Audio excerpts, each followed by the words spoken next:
Le premier invité de ce Smart Impact, c'est Laurent Assis-Arantès. Bonjour. Bonjour. Bienvenue, vous êtes le cofondateur, le président d'Opisto. Vous venez de fêter vos 15 ans d'existence. On va faire le bilan évidemment, mais d'abord, je veux bien qu'on remonte à la genèse. Comment est née l'idée d'Opisto ? Oui, tout à fait. Alors c'est une histoire passionnante. C'est l'histoire de deux étudiants qui partent au Cathedral Trophy.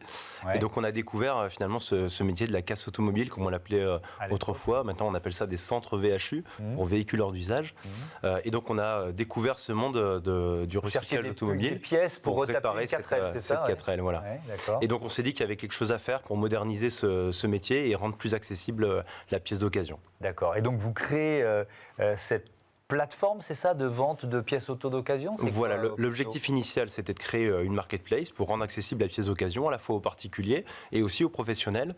Ce qu'on s'est vite rendu compte, c'est que finalement, il fallait qu'on accompagne toute la filière pour essayer de la professionnaliser et rendre ce stock plus propre, proposer des services de garantie, proposer des services pour prendre des photos, mettre ces pièces en rayon et ensuite être capable de les vendre sur ces différentes plateformes. Oui, alors ça veut dire combien de références aujourd'hui sur la plateforme ? Alors aujourd'hui, sur Opisto, on a un peu plus de 8 millions de pièces. C'est des pièces qui sont essentiellement en France. On a aussi des pièces en Espagne, en Italie.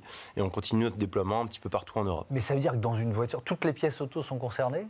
Alors, les pièces qui sont les plus demandées aujourd'hui, c'est les pièces de carrosserie. Principalement quand on a des accidents, tout simplement. On a besoin de changer un pare-choc, changer un capot. Donc ça, c'est aujourd'hui presque 50% de la demande. Ce qu'on a aussi beaucoup, c'est finalement de la grosse mécanique, des pièces qui coûtent très cher, comme des moteurs, des boîtes de vitesse. Mais on a aussi différentes pièces qui sont dures à trouver finalement en concession, que ce soit un intérieur, des sièges, des habillages, des garnitures. Et tout ça, on le trouve aujourd'hui en occasion. Mais c'est quoi le modèle économique d'Opisto ?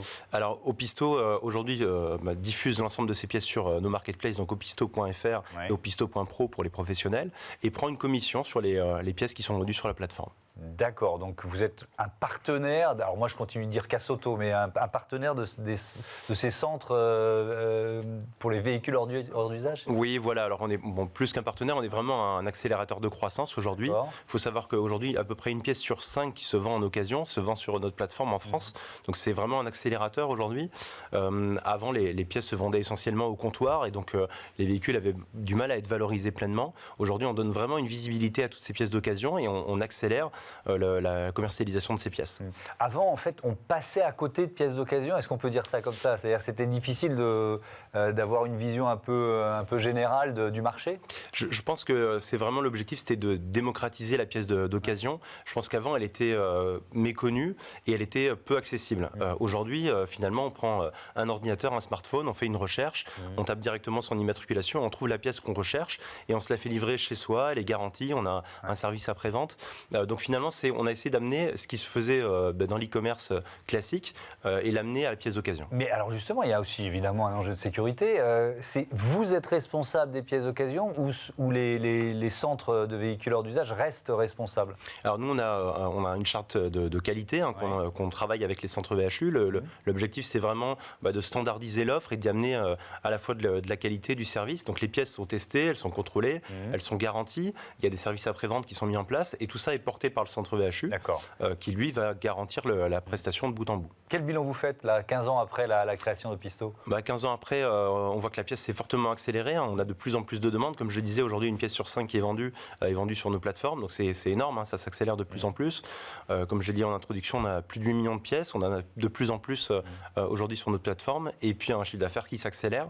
Alors, les chiffres, les derniers chiffres que j'ai trouvés, c'est près de 10 millions de chiffres d'affaires, plus 32% par rapport à 2023. Ça, c'est le chiffre 2024. Effectivement, 8 millions de pièces.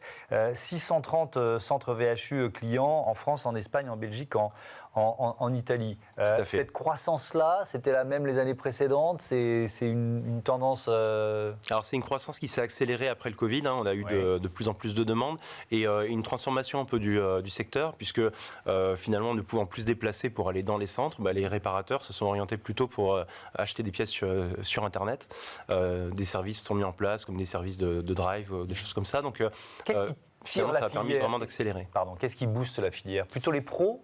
Alors, beaucoup les professionnels. Ce qu'on essaye, c'est de lever les freins pour les professionnels, de garantir un niveau de service et de garantir une satisfaction. C'est vraiment notre objectif. Et aujourd'hui, les professionnels se disent satisfaits du service qu'on propose. Et donc, ça amène vraiment une récurrence d'achat qui fait que la pièce se développe de plus en plus vite. Ouais. Alors, moi, je vois deux leviers. Les assureurs, déjà, il y a quand même pas mal d'assurances, notamment, qui font leur publicité sur le fait de proposer des pièces d'occasion. Oui, alors, comme je le disais, il y a beaucoup de pièces qui sont des pièces de carrosserie, qui sont commercialisées. Et finalement, ça, c'est c'est le reflet des accidents qu'on a au quotidien et qui sont pris en charge par les assureurs, qui, eux, vont promouvoir la pièce de réemploi, à la fois pour des raisons écologiques et des raisons économiques, puisque ça fait baisser la facture. Ce qu'il faut savoir, c'est qu'aujourd'hui, la pièce neuve, en 10 ans, elle a doublé de valeur. Donc, du coup, il y a vraiment un enjeu économique à essayer d'avoir une approche plus éco-responsable. Ça doit dépendre des pièces, évidemment, et puis avoir des écarts de prix de quel niveau? Alors, sur la pièce de réemploi, on dit qu'en moyenne, on est à 70% moins cher qu'une pièce neuve.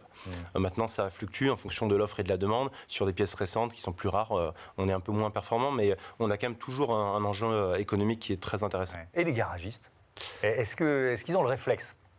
Alors le réflexe, il est en train de se mettre en place. Les carrossiers l'ont beaucoup. Aujourd'hui, quand ils ont de la demande, ils proposent plus naturellement de la pièce de réemploi. Maintenant, nous, ce qu'on incite les consommateurs, les automobilistes, c'est vraiment de demander, de ne pas hésiter à demander, à faire réparer en pièce de réemploi.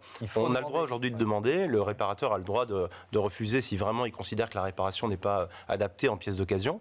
Mais aujourd'hui, on peut le demander et bien sûr, les solutions existent, donc c'est possible. Qu'est-ce qui freine encore? L'état d'esprit? Alors, ce qui freine, c'est bien sûr la disponibilité des pièces. On est dans un marché de pénurie. Aujourd'hui, on a moins de pièces d'occasion que ce que pourrait demander le marché pour la réparation. Donc ça, c'est un des facteurs sur lesquels nous, on travaille. Et après, ce qui freine, c'est la volonté d'y aller, à la fois pour le réparateur de la promouvoir, cette pièce, et puis le consommateur d'être sensibilisé à ça, de savoir qu'il a droit de faire réparer avec une pièce de réemploi. Plus de 8 millions de pièces disponibles, ce que vous disiez, et pourtant, ça ne suffit pas, c'est ce que je comprends. Oui, parce qu'aujourd'hui, il y a énormément de véhicules avec énormément d'options, de particularités. Donc l'objectif, c'est vraiment d'être capable d'avoir un stock très très large. Et alors comment vous pourriez élargir ce stock? Alors il y a deux approches, il y a le fait d'avoir de plus en plus de centres et puis le fait d'aider les centres à mieux démonter les véhicules, mieux savoir finalement ce qui est attendu par le marché. Donc finalement c'est toute la data qu'on a pu accumuler depuis 15 ans qui nous permet aujourd'hui d'aider les centres à savoir quelle pièce démonter, comment la valoriser et de démonter des fois des véhicules plus jeunes qui partaient des fois à l'export pour être réparés dans d'autres pays. Aujourd'hui ce qu'on essaye d'inciter c'est de démonter ces véhicules pour les valoriser pleinement en France en pièces d'occasion et il faut savoir que l'ensemble des pièces qui constituent un véhicule coûte beaucoup plus cher que le véhicule au global. Donc finalement, on peut arriver à vraiment rentabiliser le véhicule en le démontant pour la pièce. Avec aussi, finalement, tout ce qu'on raconte depuis le début de cette interview, c'est ça, mais un changement d'image de ces casses auto, c'est un terme que vous employez même plus. Oui, alors on essaye de vraiment le proscrire. Aujourd'hui, on n'est plus sur des centres industriels de recyclage. Il y a des centres qui sont beaucoup automatisés, qui ont vraiment mis en place des process avec de la qualité. On a des pièces qui sont rangées proprement, qui sont nettoyées au préalable, prises en photo. Et tous ces éléments contribuent à la qualité et contribuent à rassurer finalement le consommateur et surtout le professionnel qui a besoin de ça. Avec une numérisation de l'ensemble, c'est ce que vous avez apporté? Ça avait commencé auparavant? Alors ça avait commencé de manière un peu marginale en 2010. Ce qu'on a fait, c'est qu'on a contribué pour vraiment être capable de massifier cette informatisation. Aujourd'hui, l'enjeu, il est plutôt de continuer à industrialiser le secteur pour continuer à produire davantage et produire mieux et uniformiser la qualité des services de pièces. Quand vous dites industrialiser le secteur, ça passe par quoi? Alors ça passe par c'est des chaînes, donc parce que c'est quand même de l'humain qui démonte une voiture. Donc Alors c'est des chaînes, ça dépend des structures. Il y en a qui travaillent en multiposte, d'autres en monoposte. L'objectif pour nous, c'est plutôt finalement de s'appuyer sur la technologie, s'appuyer sur la data, sur les outils informatiques qu'on leur propose, pour les aider à savoir quelle pièce démonter, comment la valoriser, et finalement éviter de faire du surstock, de démonter encore un centième ou un 200e phare de Clio 1, mais plutôt de valoriser les pièces qui sont vraiment attendues par les réparateurs et de proposer du coup un service de bout en bout. Donc il y a une interface pour les centres VHU, c'est-à-dire que vous faites remonter les pièces les plus recherchées, c'est ça? En fait, on a vraiment un processus d'expertise où on va les accompagner dans tout leur métier, que ce soit la partie administrative classique, mais jusqu'au process de démontage, on va les aiguiller sur quelles pièces démonter, comment les valoriser, à quel prix la proposer et on va leur donner un maximum de data pour les aider à faire les bons choix. Vous êtes déjà en France, donc en Espagne, en Belgique, en Italie. Il y a des projets d'extension encore? Alors l'objectif aujourd'hui, c'est d'arriver sur ces pays-là à finalement asseoir un peu plus notre position, continuer à développer